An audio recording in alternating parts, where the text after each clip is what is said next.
I'm completely obsessed with David Lee Roth. As you know, we played a few of his videos from his tour.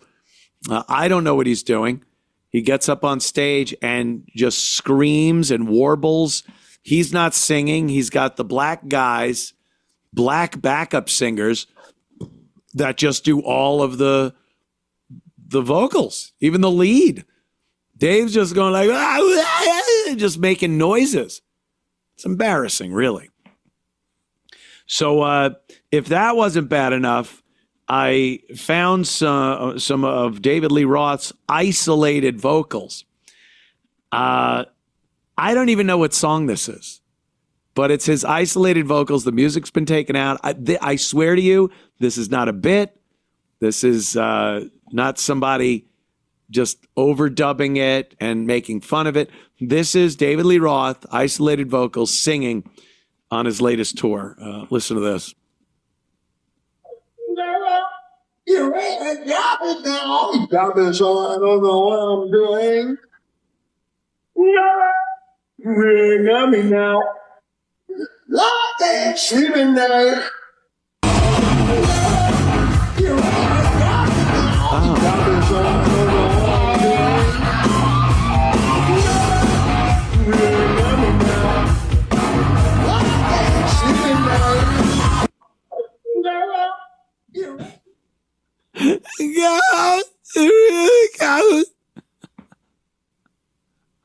Poor Dave.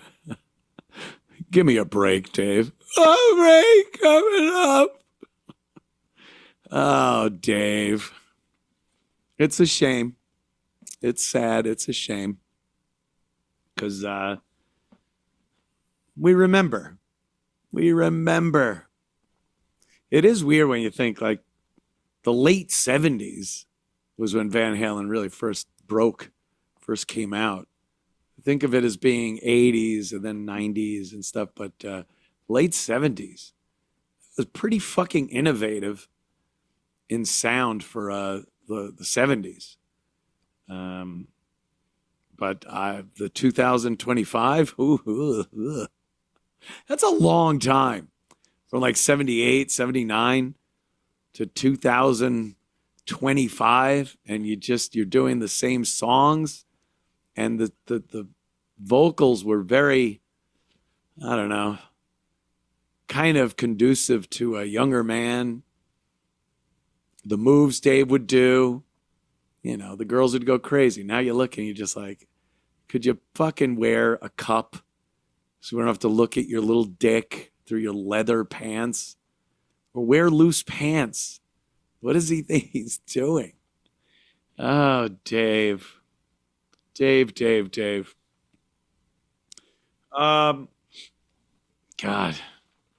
It's really pathetic. I feel bad for him, but what are you going to do?